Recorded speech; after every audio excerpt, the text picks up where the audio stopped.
The following conversation is for educational purposes only and not intended to replace therapy or other mental health services. Viewer discretion is advised. Dealing with my ADHD, one saying that I really tell everybody whenever they're going through a hard emotional time, especially if it's something psychiatric or psychological, it's an explanation. It's never an excuse. That's something I constantly remind myself with my ADHD. And I think that's really helped me pull through and help me be as successful as I am today. All right. I'm ready if you are. All right. My name is Joel Galam. I have been diagnosed with ADHD for probably about the better part of 10 years. And taking it back from the beginning, I was actually born in East Germany at the time, which is specifically Stuttgart, Germany. And my parents met there. My dad was there as a U.S. Army officer when the U.S. Army was in the Philippines, and my mom was there on a working visa, working as a midwife. So as soon as I was born, probably like about a year after I was born or within a year I was born, my parents put me in Chicago with my dad's parents, my grandparents. And while they were getting their stuff together to go into the United States, once they got everything together, I was stationed over at Fort Dix until I was about 4 years old and lived in the south side of Chicago all my life. And it wasn't very apparent that I had ADHD, or ADHD wasn't really a thing at the time.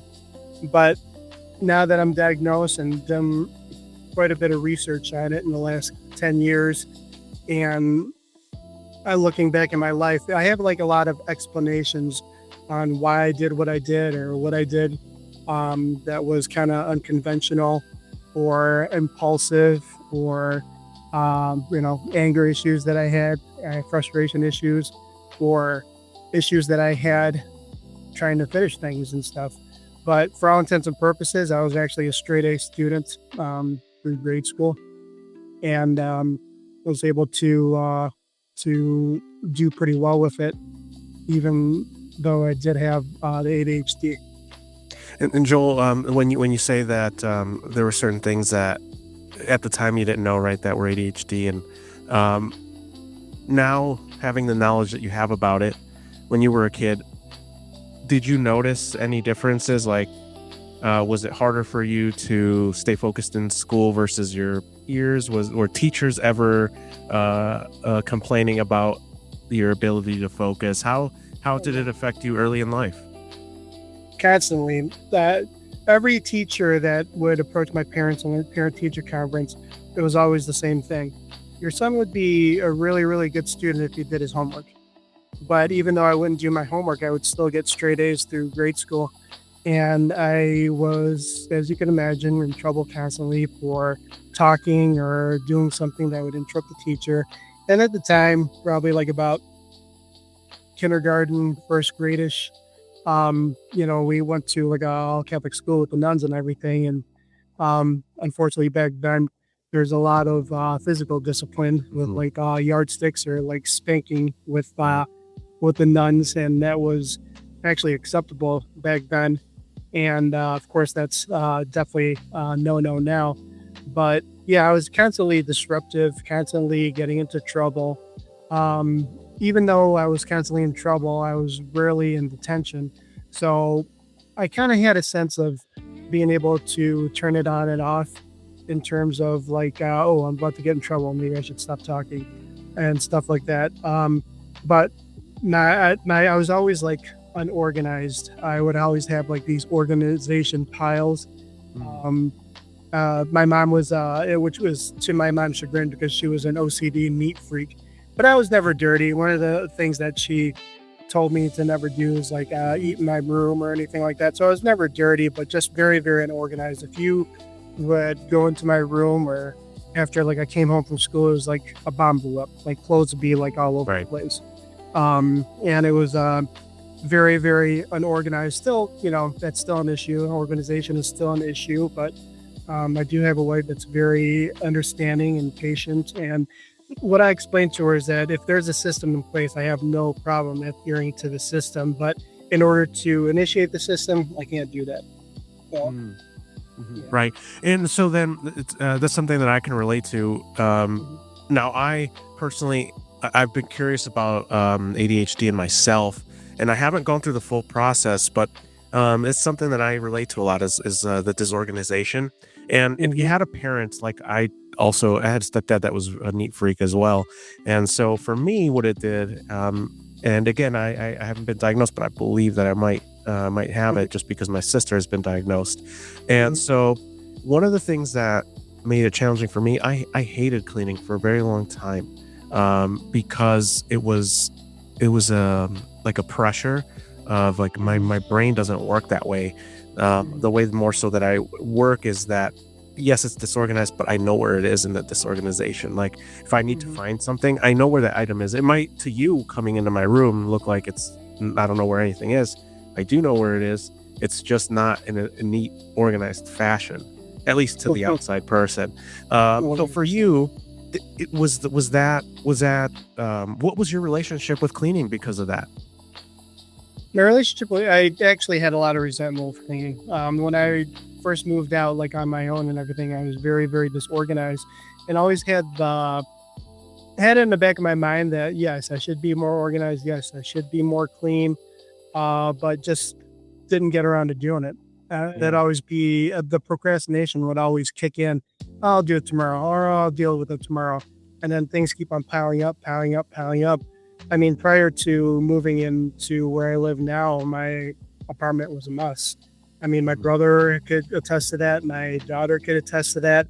And then when it was time to move out, I was just overwhelmed because number one, I really didn't know where to start. And number two, I just had all these regrets of like, oh, this is something that I never finished up. Oh, this is something that I really should have like gotten to. And I just end up like throwing it out. And that's like another thing too, is that like, if I could find like a use for it sometime, like in the future, I'm very like hard pressed to like throw things out, but I've gotten better like over the last couple of years, especially since I've been living with my wife. But there are still some lingering cluttering going on, one of the first steps is kind of like recognizing it and really, really thinking to yourself, do I really need this, or am I really going to get used to this? Just kind of like being real with yourself instead of saying, you know what, I'm gonna use this later and throw it in a pile and it's never be seen again. And then when I do need it, I can't find it. Right. Yeah, but I mean, like in terms of like being clean, that's actually one of the reasons why I married my wife, is because she does remind me of my mom in terms of like OCD cleanliness. Like her and my mom have the cleanliness to where like they could eat off the floors. I always tell this story in order to drive home how much of a OCD neat freak my mom was, is that she would come home from a night shift. She used to work from 11 to 7 a.m. And without even taking off her jacket from walking, she would literally just look at the floor, get a bucket, didn't even take her, of course the shoes are off because Asian families and Asian culture, you have to take your shoes off right at the entrance. But she would like get a bucket of water and she'd start like scrubbing. She'd start scrubbing in the corners and everything without even like, taking like her jacket off or anything. So in terms of like cleaning, I mean, my dad was a very militant man and he had a whole bunch of chores. So if I didn't do my chores, of course I couldn't do the things that I wanted to do. So he really instilled in me that actual structure of you got to work hard and you got to play hard. And if you don't work, you can't play. So there was a little bit of incentive there to really clean and get things organized. But of course, whenever I could get away with it, room door was always closed and everything so that I won't have to deal with having to clean. But, I do enjoy cleanliness. I do enjoy organization. It just takes a lot of effort for me because unfortunately with the ADHD, I get sidetracked by doing multiple tasks at the same time. And these days I really do pretty good at like finishing the multiple tasks. But at the same time, a lot of the tasks get put by the wayside.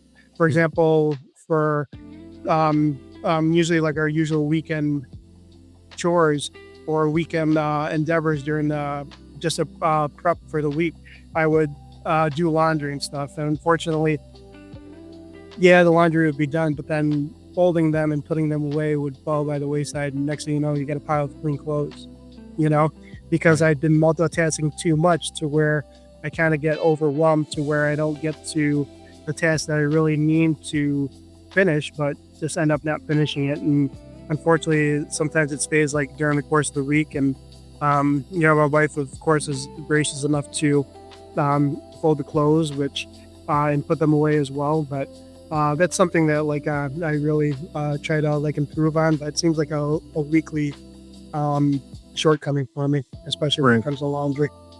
Yeah, and then you can get into too the whole aspect of the prioritizing, and that's what the overwhelming comes from. The overwhelming feeling is that I have to do this, but then I also should do this, but then I also have to do that. Which one should I do first? And then that's why it's called an executive dysfunction, because where in a neurotypical mind you could prioritize. Well, I have all these things to do. This one takes priority, so I'm going to start with this one, and then work their way down and kind of take bite-sized chunks. Where with people with ADHD, at least with my sister, and it's the case with me, sometimes it's fire drills. It's like I put everything off for so long that now everything has to be done right now, and it is, and that's almost like the motivation needed to do it. Otherwise, if I'm not under pressure that I need to do it right now, then I could put it off to later because I'm overwhelmed by the idea that I still have to do this, and this. And so that's another thing that I've seen too, and that's another challenge on top of the fact that you have all of those distractions. So I do want to know, with your dad being a military man, how often were you interacting with him? Of course, living with him growing up, I was interacting with him on a daily basis, and that was actually one of the chores that he did teach me a lot. Whenever we would cook, it would be very, very strategic. Like my mom would be cleaning up after us. My dad would basically be the sous chef, cooking everything up. My brother and I would be chopping or marinating something on the side, or getting vegetables out. And then one of the chores also that he also really drove home is ironing. We got to make sure that the creases are good. We want to make sure that everything's ironed properly, hung up properly, stored properly. And one thing too is that really, really conflicted is that my dad, being a military man, and a lot of military people could probably relate to that, is that if you're early, you're already late. Or if you're early, you're on time. If you're on time, you're already late. Right. So, and you could probably relate to that being in service yourself. And that's something that drove my dad nuts, because when it came time to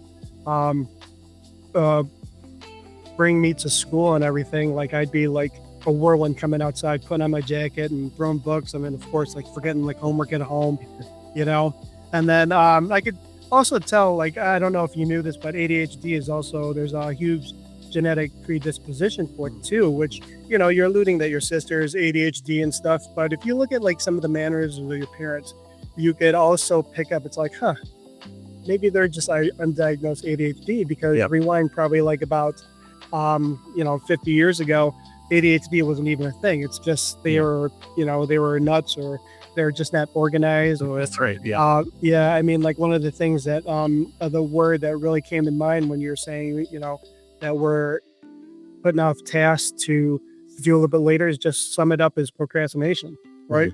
That's a daily struggle. But one of the things that I've really learned is that between the time that you think about doing something and the time that actually do it is procrastination.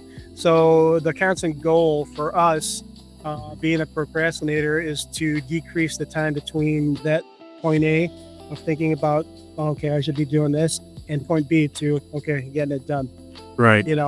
Yeah. So that's one of the drills that's kind of in my head. And I really try not to multitask. But the thing is that I find myself being efficient at times, especially if I'm medicated and stuff. I'm able to focusing on a task. But back to the, we're talking about ADHD, right? So Yeah. back to my the genetic predisposition for ADHD, I kind of noticed that my mom probably is ADHD too, because back to the story about like, my dad being like crazy, like early somewhere. If he has to be an appointment at 3 o'clock, he'll be there too, you know. Mhm. And if my mom was constantly running late to where like my dad, he had a little bit of a temper, like he'd be like blaring on the horn, and my mom would come like running up and stuff, her hair's still wet, and then she'd be like doing her makeup like in the car and stuff. It's all like, maybe that's like where I get it from and stuff, but never know until it's like and you're saying that Go ahead. saying that, Sorry, like, you can drop for a second. Go ahead. oh, you're fine. You were talking about like being like diagnosed and stuff, and that's some of the steps that you have to go through is that you actually have to be diagnosed and put through a battery test with a psychologist. Right. A psychiatrist is somebody that you meet with periodically, and also he's the one that handles like your medications and everything. Right. And so then, as do you have any siblings? First of all. Yes, I do have a brother that's 7 years younger. His name is Jay. And what was it like for you guys growing up? Would you say you were similar, opposites? What was your relationship like? Well, my brother does not ADHD, so he was a very, very strategic thinker. Whereas on the other hand, I was impulsive. Right. He would be the person that would be all like, "Ooh, maybe I shouldn't jump out that window, because this, that, and whatever could happen." And I'll jump out the window and it's like a parachute on the way down. No thoughts. Yeah, no thoughts. Like, screw it. Let's see what's at the bottom of the sucker. Right. Jump in without seeing if there's any pool in the water or water in the pool. But it's worked out for me somewhat and stuff. But of course, as you could tell, like most times it really doesn't work out. And that's where you run into the problems, because then you have to go back and do a lot of like damage control. But Did you say you guys were close? yeah, we're pretty close. He's a paramedic for the city of Chicago, and I think that that endeavor was very inspired by my mom. Me being a nurse, my mom was a lab tech, so I think it kind of felt natural for him to go through like the medical field itself, and he wanted to, of course, build his own path. So therefore, he became a paramedic. But you were talking about how it was growing up with us too. There was a little bit of disconnect just because of the age difference. Sure. Okay. Yeah. But then, I was a big brother. I protected him. Of course, wrestled around with him and stuff. Right. And now we're really tight to where, if we have any problems or if there's any issues, we're there for each other and stuff. Of course, like any other family, there are areas of contention periodically during our lifespan. But the bottom line is, and something that was really driven into our minds by our parents, is that it's only us two. When they go, which is inevitable, we have to be able to get along. And that really, really, I think, planted a seed for him and I to make it a point to get along, because even though we are different people, we still are in the same blood. We still have the same things in common. And I love getting together with him. It's like a family that the way it should be. Even though we don't talk every day, we do meet every once in a while, or have lunch, or go like to a museum or something, or hang out, and we talk like times past. So and then we talk about like mom and dad, how work's going, how personal life's going, how relationships going. And yeah, I mean, like he's my guy. He's, out of all the people in the world, I think he probably knows me the best.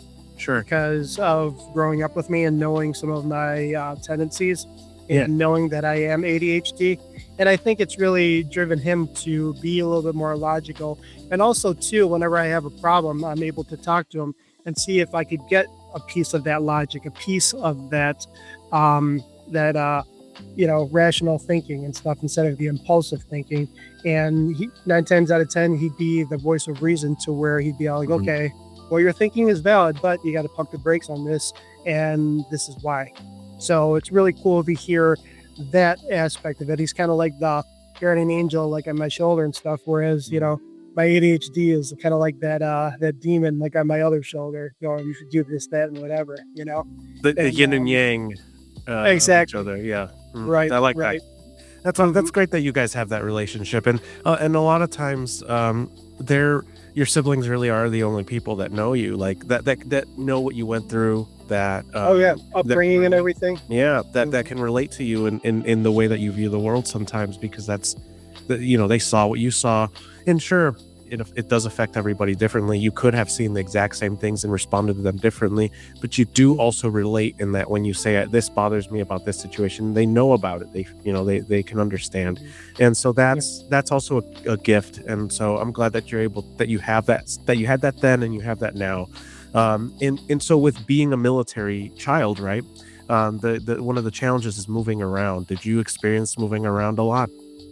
Not too much, because my dad is actually a disabled veteran. He herniated his disc, I think, during one of the trainings in the Army, and he unfortunately had honorable discharge, medical discharge. So we really didn't move around it like most people did. So, again, so basically the places that I've been to is Germany. I have pictures of myself all over Eastern Europe.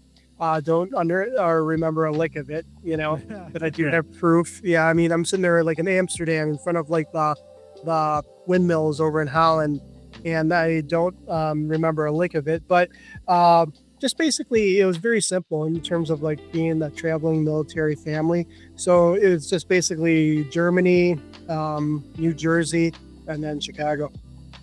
Do you remember, when was it when you came? When your dad left the military? How old were you? I think I was about 4 or 5 years old when we left. Yeah, because we were reporting over to the station over at, if you're familiar with Chicago, or by like Ford City, there's like an Army station over there and stuff. And my dad would have to come over there and check in and stuff periodically. And we didn't live too far away from there at the time. So. Right. So then you said you don't remember not a lick of being in Europe, but you have the pictures and all that. And so growing up, then would you say that you had like a pretty stable environment, as in you had the same school growing up, and at least as far as you can remember, did you move around in schools or anything? Yeah, actually, they made it a point to have me in Chicago when I started becoming school age. So I actually went to 2 schools when we went to grade school. When I went from kindergarten to 8th grade, I started at Nativity BVM, which is over at Marquette Park. I don't know if it's still there, but it's over by about Marquette in California. And then we ended up moving a little bit west, where I lived behind the old Nabisco factory on 71st and like Kedzie. Right. And that's where I grew up the majority of my life, or majority of my adolescent life. And went to Queen of the Universe grade school over at 72nd and Hamlin. And then high school, ended up going to Brother Rice High School over on the southwest side, 101st and Pulaski. And then just trying to figure out what I was doing with Moraine Valley. And so when growing up I guess in your elementary years, how would you describe yourself as far as, would you say you were an outgoing person, a young kid, or how would you describe yourself? In grade school, I was constantly trying to figure things out. I was constantly trying to figure myself out. I really, really wanted to blend in.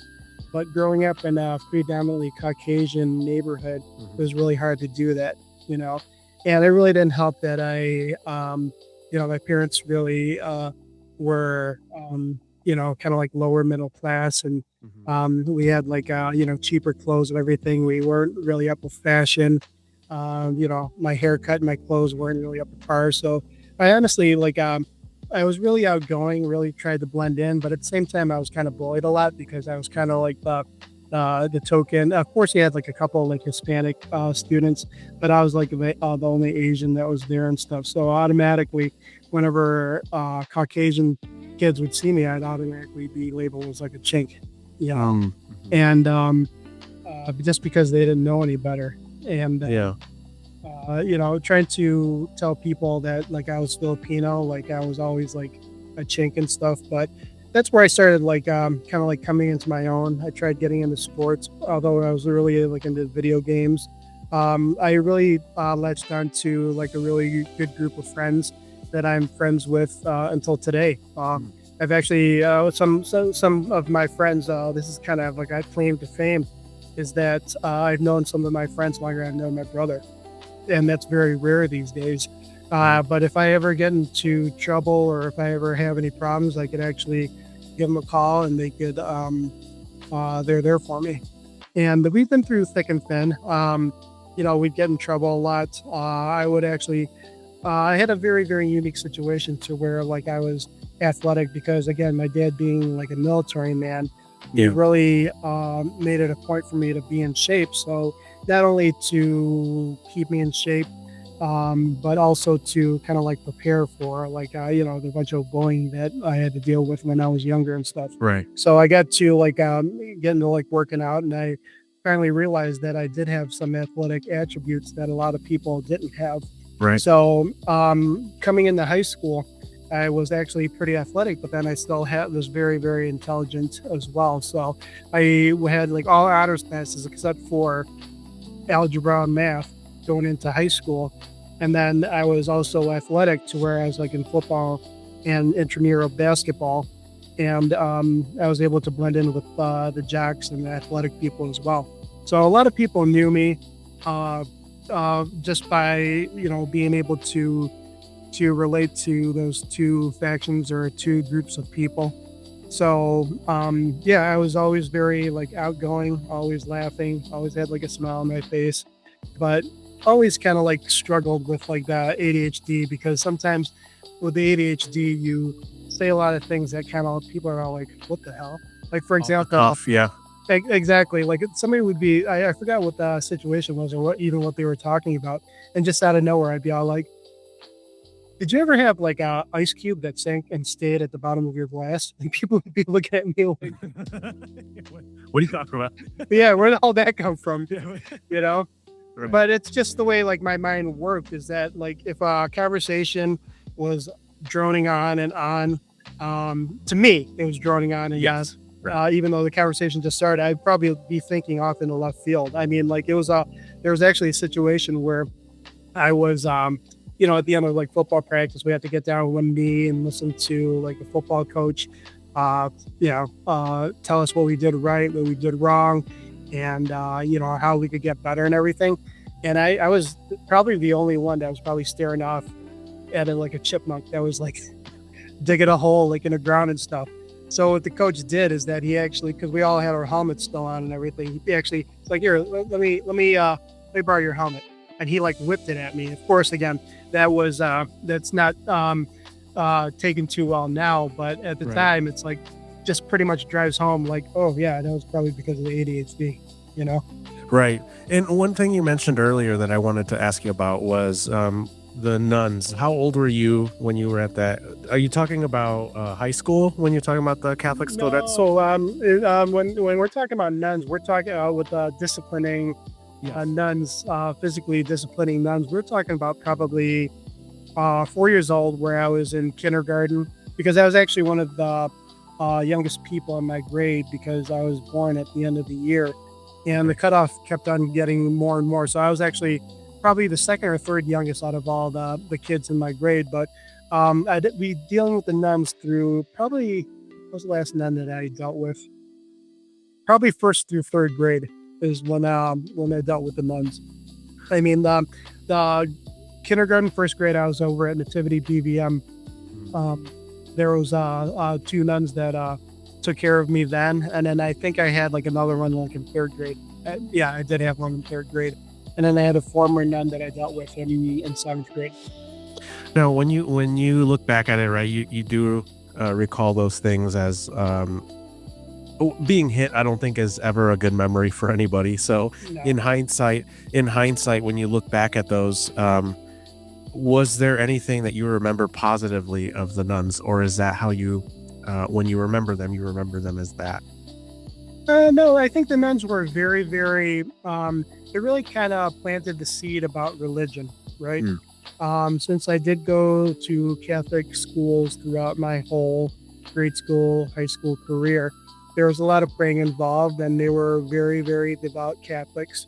And that's where I got my first experience with God. I mean, of course, I learned my prayers with my mom and everything, but then Sure. being able to have a class like on religion and stuff and actually like going through the Bible, it wasn't all bad. And then even that former nun in seventh grade, really, she was like, English was like her main thing. And she was able to really educate us with how to break down sentences, what's a verb, what's a noun, what's an adjective, Mhm. how do you break those down. And so it wasn't all bad. I mean, like they were very, very intelligent women. They were just, through their upbringing and through their background and stuff, they just Right. disciplined the only way they knew how. And of course, I'm not making excuses for them, but it made sense. Yeah. They Exactly. disciplined the way they were brought up too. They really didn't have any other way of like disciplining and stuff. I think that there in those situations that there can be two truths, and one that we don't agree with, and now know that there are better ways to discipline, especially children. But we can also look at like it doesn't have to be. Most of the time, it's not all bad, and that's why it's one of the things that I ask. Is because I just want to know whether the good and the bad, because that's both true. Both things are true. Yeah, Yeah. two things could be true at the same time. And everything can't be all bad. Everything can't be all good. But one thing that I've learned throughout life is that nothing really has meaning unless you put meaning to it. Absolutely. And so moving on, right? You mentioned something about in high school you got into sports and all that, and so with football, how did you enjoy it, or was it just that you saw that you had an ability in it, and that's what interested Mhm. you in it? What was it that drew you there? And well, I tried getting into football like in grade school and stuff, but then I thought it was like a little bit too hard because like whenever like my dad was coming home from work and stuff in a militant way, like you have a bad day at work, he'd take it out on like me and my brother. He'd tell us to like walk, run around the block and stuff. So like anything to do with cardio, and I think it kind of carries on to today. Like I really am not a very, very big cardio person. I like doing more strength training with like weights and stuff. Sure. I actually used to power lift a little bit to where like my joints are actually feeling it. But in terms of like sports and like being athletic than most people, it was great. I mean, I had the physical abilities as well as the athletic abilities, but I just didn't have the drive. And I think that's where the ADHD kind of like broke in because I don't know if you actually know, like when you're growing up like in sports and stuff, it's very political, right? Right.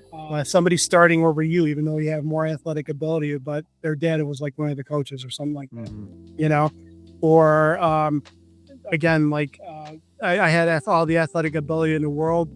I was able to get to the quarterback because I played on the defensive line, but I wasn't get to him in the manner that he was teaching us. So therefore I was kind of like, on the bench, All I was right. getting the results, but I wasn't getting the results the way they wanted me to. And that kind of burned me up a little bit. But at the same time, it kind of like also was a little bit of confidence. Like it really knocked down my confidence because it's like, oh, what am I doing wrong?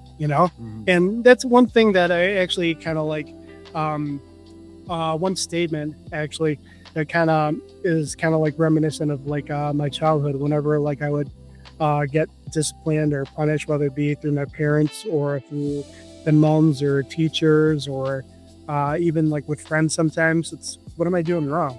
And it's not necessarily that I'm doing something wrong. It's just that the timing of it. Again, hindsight's always 2020 when it comes to like certain situations. But a lot of things made sense though, and it really clicked on why I did what I did when I was younger, putting the ADHD in light. Do you think that those shots in confidence, for example, like being benched or not being looked at as a priority as a part of the team, do you think that made you want to claw more at getting their attention, to work harder to try to get them to like you. What was your response to that? My response to that was actually going to like the other extreme. I kind of alluded that I was like being a bully.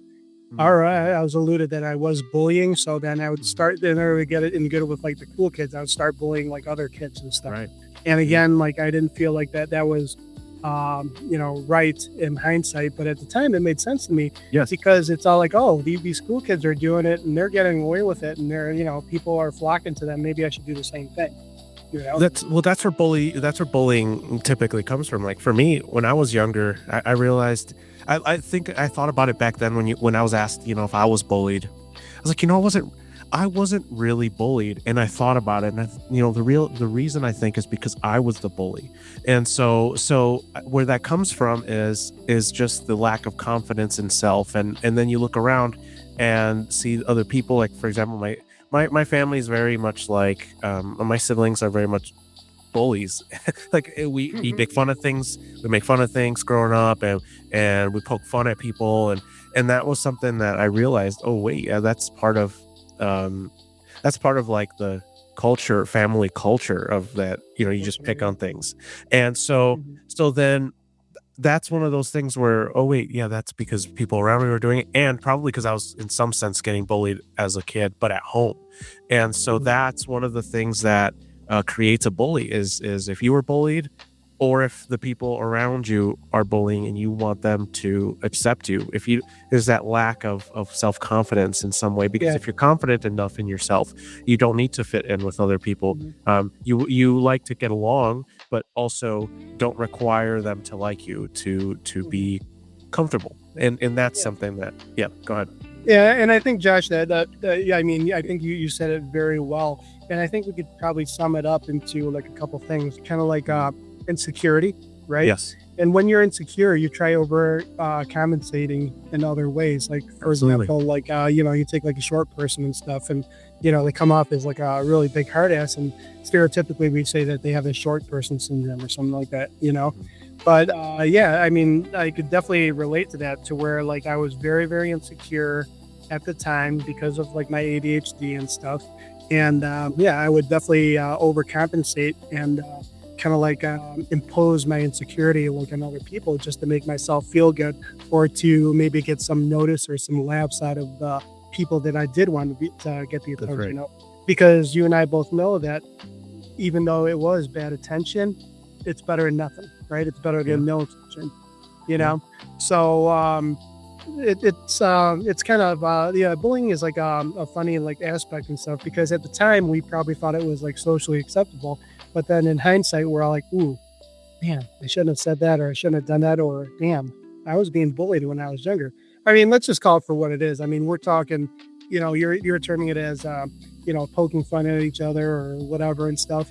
And it is kind of like healthy in a certain sense, as long as there's nothing that's taken like personally, as long as you're picking on the person's actions rather than making like personal attacks at them.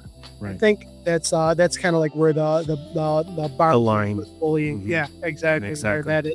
Where it ends and stuff. Once it starts getting personal, that's where it's bullying. But if you're picking on something goofy that somebody did, then you're basically admonishing the action rather than bullying the person in a sense, right? Right. And I don't know if you agree with that or not. No, I think that's exactly right. There is always a line, and I think the line actually is established by the individual, and that's where it could be kind of tricky. Is in hindsight, right? Like your level of tolerance of what you think is acceptable or personal is going to look different than, let's say, your sibling, right? Like they might be able to tolerate more, or maybe don't think that specific. Your line is let's say their line.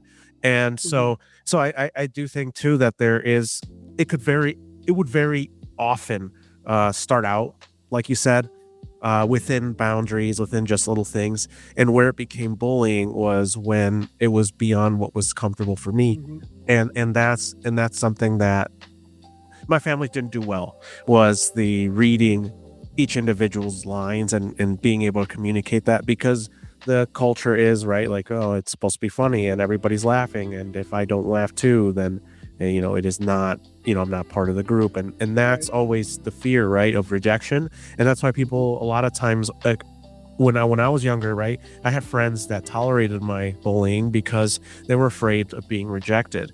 And so that's it's just this repeating cycle. And so it's just very interesting, me having been on this side of, really both sides of being bullied and being the person that bullies. You also get to see the effects that it has on your friends and the people who you're supposed to treat well and get along with. But in your mind, it's normal. In your mind, everybody's doing that. And so that's where it could go wrong. And the thing is too is like when I'd be like saying something kind of like derogatory to like my brother in front of people, some people would be all like, damn, that was mean. It's all like, yeah, we do this all the time. Like, and same thing with like my friends too. We'd be like making fun of each other and stuff, and like somebody from the outside, or maybe like a new person coming into the group, they'd be all like, man, these people are freaking ruthless, Yeah. You have to really take the history into consideration. Is that like we'd constantly like we're a bunch of guys, be punching each other, like my one guy, John McGlynn, would like come up to us and like punch us like in the front of the shoulder to where like our arm goes numb and stuff, and we thought that was funny because like people would literally like drop books because that pressure point was triggered and everything, and we thought that was funny. But that's just the way we roughhouse.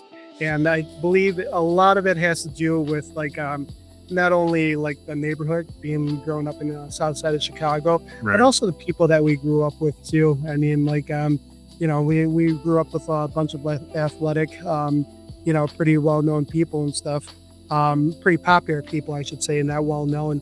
But and you always wanted to get on a good side of like those people and stuff. And hey, they're looked as cool because they could bully. Maybe I could do the same thing. It's kind of like a watch and learn and kind of like emulate type of deal. And I know there is like a terminology for that, but I can't think of it off the top of my head. But I'm sure you could probably relate.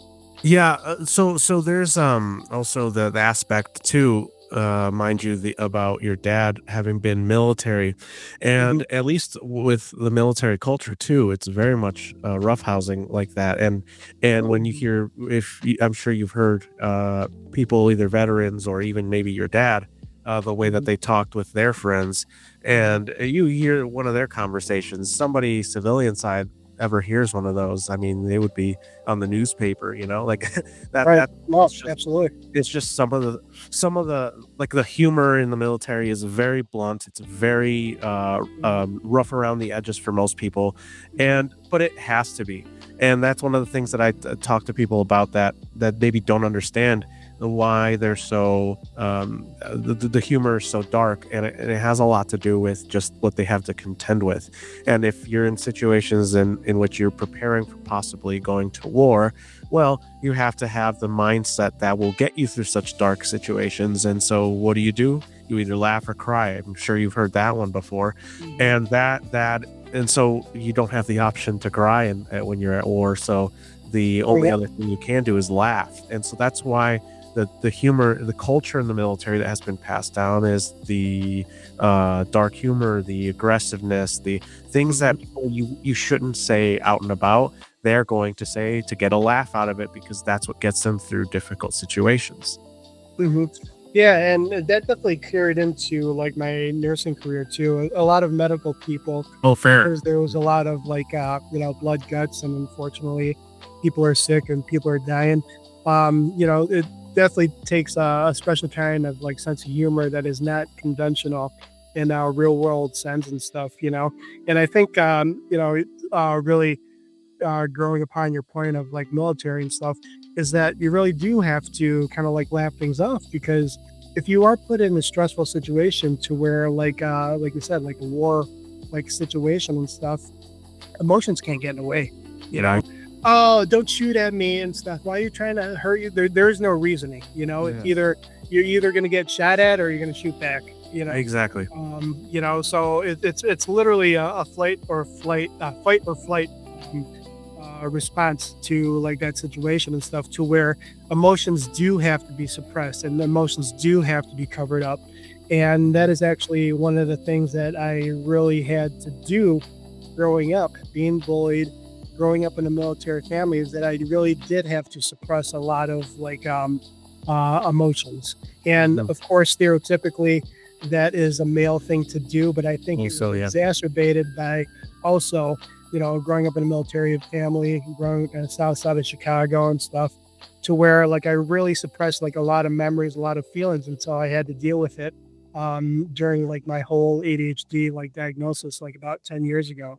A lot of things, a lot of memories and a lot of emotions that I didn't deal with, I actually was able to deal with during counseling. And realized that there was a lot suppressed.